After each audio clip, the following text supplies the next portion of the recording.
Cuenta la leyenda que una fría tarde de enero de 1896, en una de las primeras sesiones cinematográficas de los hermanos Lumière, en la oscura sala de un café parisino, el público se levantó aterrorizado de sus sillas ante la visión de un enorme tren aproximándose hasta los límites de la pantalla. Desde sus inicios, el cine se ha dedicado a contar el día a día de la humanidad. También a crear nuevos mundos, nuevas vidas, un nuevo entretenimiento había nacido. Sin la televisión, el cine era necesario para todos los países. La historia de la humanidad en el siglo XX no se puede contar sin el cine. En El Salvador se cree que el cine vino a partir de los primeros años del siglo XX. Lastimosamente no se han encontrado tomas de esa época. Hay material de cine en El Salvador desde 1930, gracias a Alfredo Masi, un italiano que vino al país después de la Primera Guerra Mundial. En las películas de Masi se puede apreciar el quehacer del gobierno del general Maximiliano Hernández Martínez, gracias a su noticiero Lorotone, cuya mascota era un loro de la familia. Hay varios intentos de hacer cineficción, incluyendo muchas coproducciones de El Salvador con México, Guatemala y Estados Unidos. No fue hasta 1969 que aparece la película salvadoreña Los peces fuera del agua, de don José David Calderón, Un pez en el agua.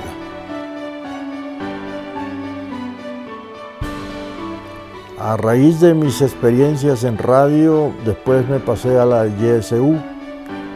Cuando se inició la YSU en 1947, estuve en 2 oportunidades con la YSU. Hasta este momentito era la única experiencia, pues radio. No había televisión en ese momento.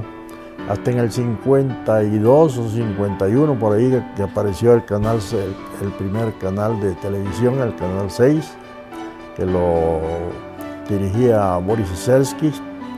Y después, ya en el 47, 48 apareció la YSU, Canal 4.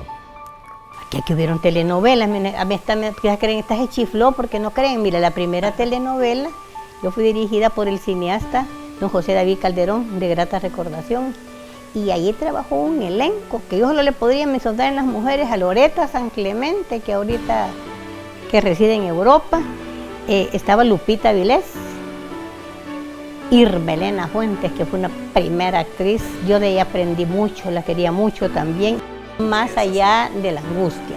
Yo solo me acuerdo que la novela se daba un día sí, un día no, se daba así, porque nos teníamos que guayabear, porque antes no es como ahora, que corten y que esto y que el fronter y tanta. Ahí el que se equivocaba tenía que ver qué se inventaba para salir del apuro. Como igual es en el teatro, por eso me encanta a mí el teatro. Yo comencé en canales 8 y 10, cuando era la televisión educativa, en el departamento de cine y fotografía. Muy joven, ¿no? 20 años. Y nuestro referente, ¿verdad?, a nivel nacional, o uno de nuestros referentes a nivel nacional, era precisamente David Calderón.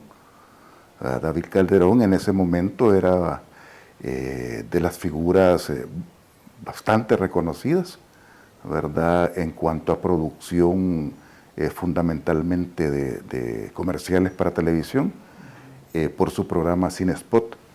Y fue en el trabajo de televisión cuando se iniciaron las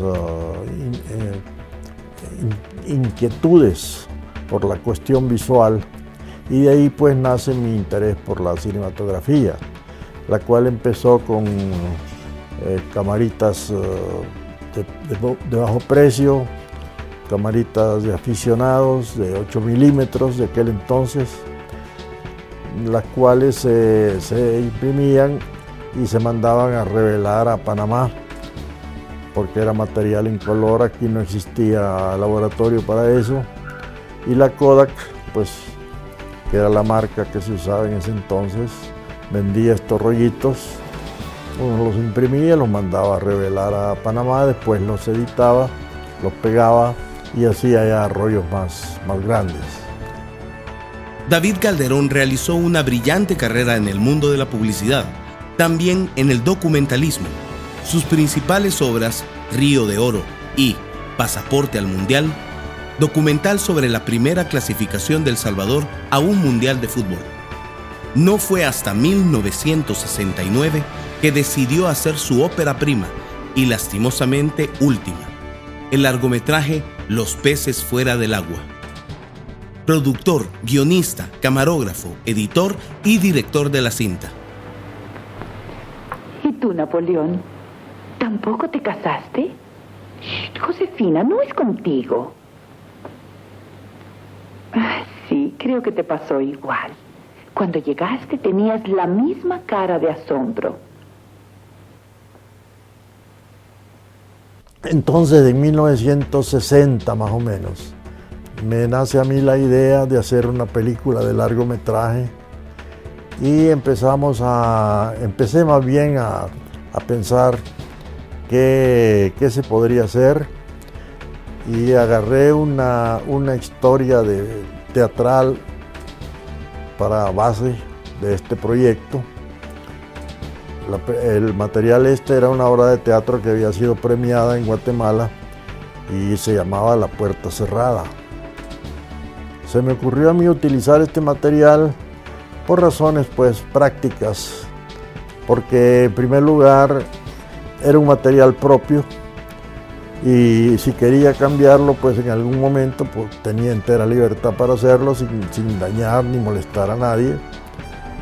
Y la otra razón era porque era una historia sin muchos personajes y como no disponíamos de mucho capital para invertir en esto, pues teníamos que andar muy cercanos al bolsillo.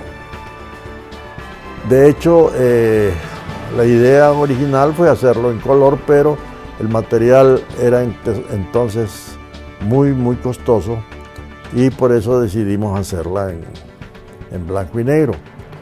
La película ya en la adaptación cinematográfica que yo hice ya no se llamaba La Puerta Cerrada, sino que Los peces fuera del agua. Creo que fue un gran hallazgo coincidir con la actriz Isabel Dada, una muchacha muy guapa en ese momento y siempre lo sigue siendo, por supuesto, y bastante bien dotada para la actuación. De hecho, la mujer esta no tenía en ese momento ninguna experiencia, asistía al grupo de teatro que dirigía en ese momento don Edmundo Barbero, un español que era el director del Departamento de Teatro de Bellas Artes. Resulta que estábamos en ensayos en el Teatro Universitario y llegaba un hombre que por las ventanas veía el ensayo, pero ya tenía 3 días de estar llegando. Y me miraba con mucha insistencia. Y yo le dije a Hilda, le dije, no me gusta ese señor que está siempre, ya tiene 3 días de estar ahí y me está viendo, no está bien. No, me dijo, está viendo el ensayo. No, me está viendo a mí. Y cabal, se rió, ella se puso a reír y me dijo, sí, es David Calderón, me dijo, él es amigo mío, va a hacer una película y anda buscando a otra actriz, yo voy a trabajar con él. En esta película participaron 3 personajes importantes, que son Isabel Dada como protagonista, Hilda Levin, otra actriz de teatro de El Salvador, que también aparecía en el elenco, y un guatemalteco. Y esta gente acordaron participar en la película sin cobrar un centavo, muy entusiasmados con el proyecto. Y empezamos a filmar, se fue desarrollando, encontramos el lugar apropiado en Cojutepeque, y la señora dueña de la casa accedió a dejarnos usar la casa sin cobrarnos un solo centavo. Ella decía que se sentía muy honrada de que hubiéramos seleccionado su casa para este proyecto, Si no me equivoco, fueron 14 domingos solamente. En 14 días, o sea que si hubieran sido seguidos los días, 14 días, sí. Eso sí, nos íbamos a Cojutepec, el grupo, desde las 5:30 de la mañana y regresábamos tipo 6:30 de la tarde. Que José David Calderón abrazaba el concepto de un nosotros, de un equipo, que para hacer buen cine se tiene que rodearse uno de gente con talento en quien uno confía, y también escucharles su contribución a su visión. Y eso lo hacía también con los actores, que me llega mucho a mí, porque así soy yo con mis actores. Entre todos pues nos repartíamos las actividades para iluminar, para esto, sonorizar, etcétera, lo que fuera.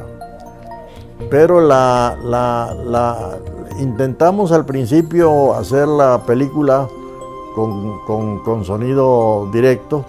La escasez de equipo profesional nos impidió hacerlo.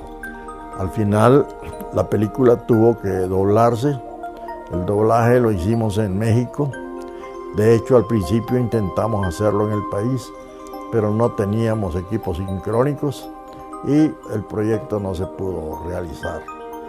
El cual pues hicimos en 2 días con actores mexicanos bastante bien entrenados para la cuestión del doblaje. Fue muy agradable filmar con José David. Te digo, me he topado con de veras señores muy inteligentes, muy artistas, y con el elenco que trabajó en la película, que fue, te digo, un deleite trabajar con ellos, sí. Y una experiencia magnífica. A veces cuando no tengo nada que hacer, me quedo ratos muy largos contemplándolos. Giran, van y vienen, y no parecen aburrirse del mismo recorrido. ¿No los ha visto cuando van cogidos de la mano?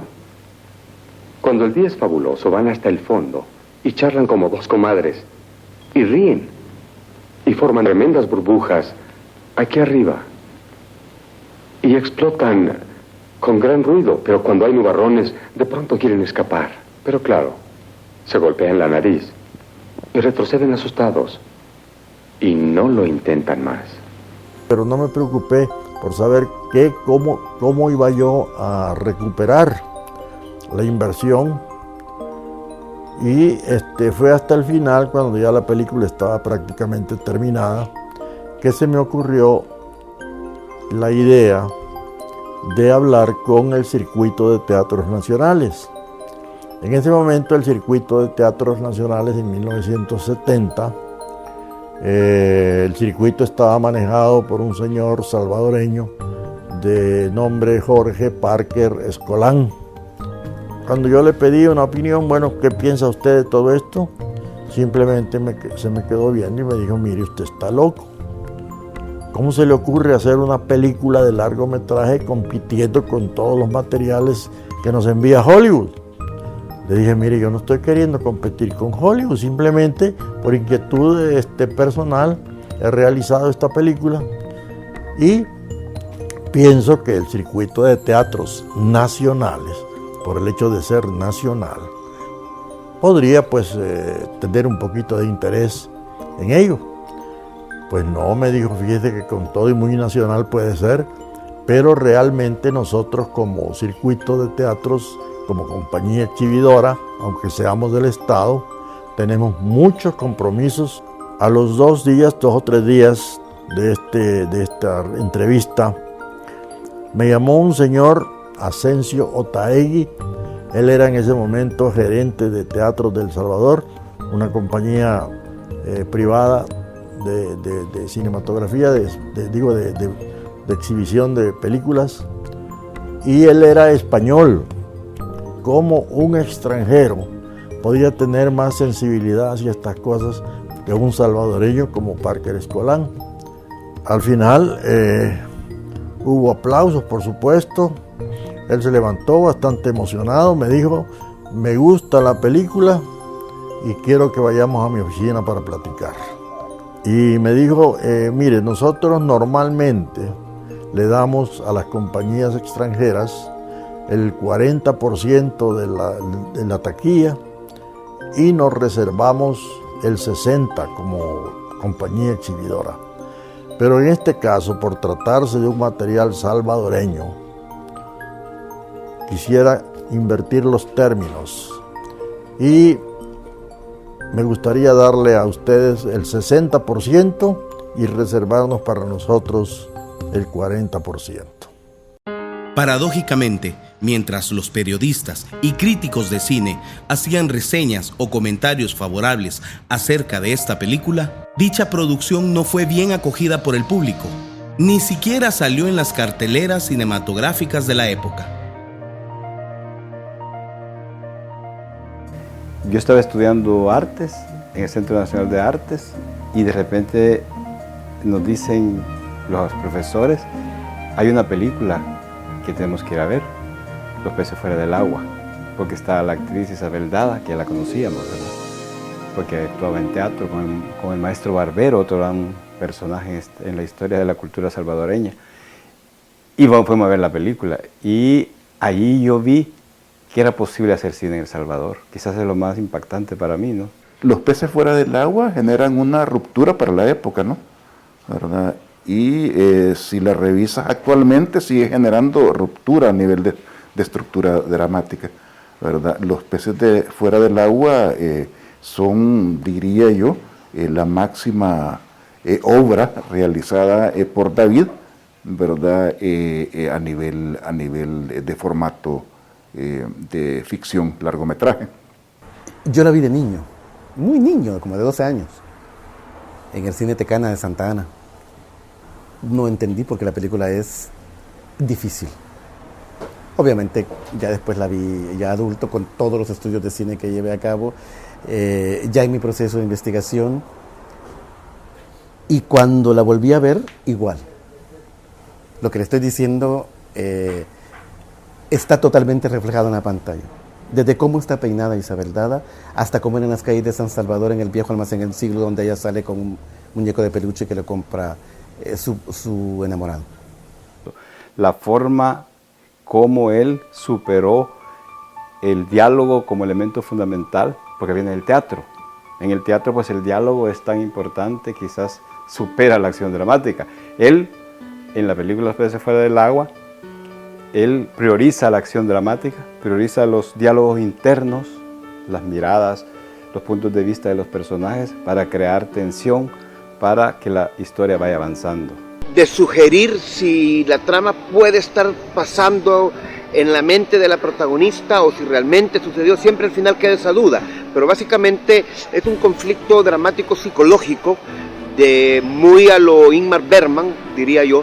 Que son tres personajes básicamente los que se están moviendo dentro de la trama de la obra, ¿verdad? Hay, creo yo, alguna influencia de lo que era el cine neorrealista de la época, ¿no? De un Ingrid Bergman, por ejemplo, ¿verdad? Que hacía películas como Gritos y Susurros, ¿no? Que eran bien intimistas. Plantear una película en la cual hay que pensar, bueno, el personaje lo mató o no lo mató. O sea, ¿me entiendes? O sea, ¿está conflictuado o no está conflictuado? ¿Hay celos o no hay celos? Es la película salvadoreña más salvadoreña, aunque no hablen de voz, aunque no digan palabras soeces y aunque no coman pupusas. Porque las identidades nacionales no solamente se construyen a partir de los elementos populares, también pueden hacerse por nacionalidad, por geografía y por interés de los creadores. Pero en la época, el encontrar un cine que le diera el espacio era bien difícil. Los cines estaban para las películas que vinieran con el sello de ganador en Cannes, ganador en Oscar, película extranjera, o del cine hollywoodiano, ¿no? Dos hermanas viven solas en una casa de Cojutepeque. Olivia, interpretada por Isabel Dada, y Esther, interpretada por la actriz Hilda Lewin. Para obtener ingresos, deciden alquilar una habitación a un actor guatemalteco, Julio, que es interpretado por Ernesto Mérida. Olivia es una mujer trastornada, con ciertos trazos de locura y amnesia.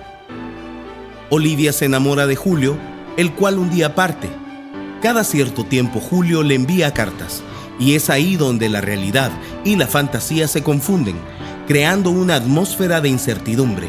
Y pensar que todo está en la cabeza de Olivia, y nada de lo que hemos visto es real. La película se exhibió, no dijera con bastante éxito. La verdad que la película, pues yo lo reconozco, siempre lo he reconocido, adolece de muchas fallas técnicas, pues hay que entender que era un primer material que yo realizaba. Desgraciadamente no hubo oportunidad de hacer otros materiales y así se quedó la historia. Lástima pues que esa industria no se pudo seguir en El Salvador, me imagino que por razones económicas. Tuvo que conseguir otros trabajos para sobrevivir y eso pues no es del todo positivo, en el sentido de que se hubiera sido bueno que desarrollara más su propuesta que está apuntada en los peces fuera del agua. Si se quiere hablar de un producto 100% nacional a nivel de producción, va a seguir hasta la fecha, destacando los peces fuera del agua como el material hace referencia, ¿no? Todos los peces fuera del agua tiene cosas tan buenas ahora como estaban entonces. Tiene cosas que son rudimentarias y que no funcionan tan bien como deberían, pero el compromiso y la visión de él y la pasión de él para explorar su propia visión está siempre ahí. Que en ese momento la cinematografía salvadoreña definitivamente estaba estancada e inexistente. Y entonces, que haya venido alguien y haya tenido ese sueño, creo que esa es parte del impacto cultural que pueda tener. Las decisiones del director para colocar la cámara, qué lente ocupar, qué iluminación ocupar, es realmente básica y limitada a los recursos de lo que había en la época acá en el país. Posteriormente a la producción de esta obra cinematográfica, no se han hecho más de 10 largometrajes de ficción en El Salvador. Posiblemente porque aún está el concepto de que no se puede, que es difícil, a pesar que la tecnología ha avanzado mucho desde los años 70. David Calderón, un pez en el agua del séptimo arte.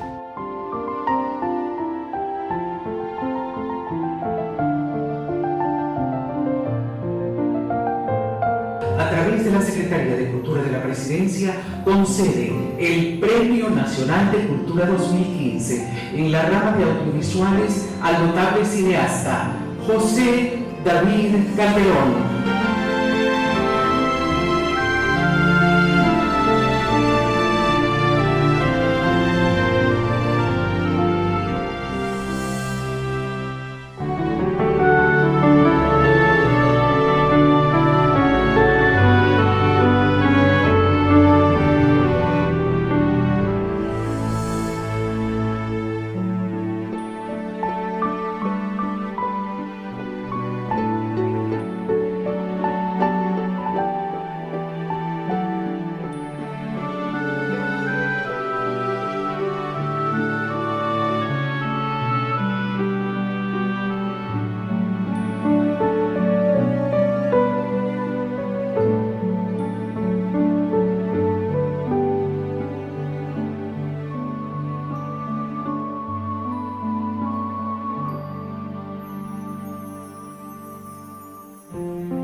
Hay que lanzarse a hacer cosas.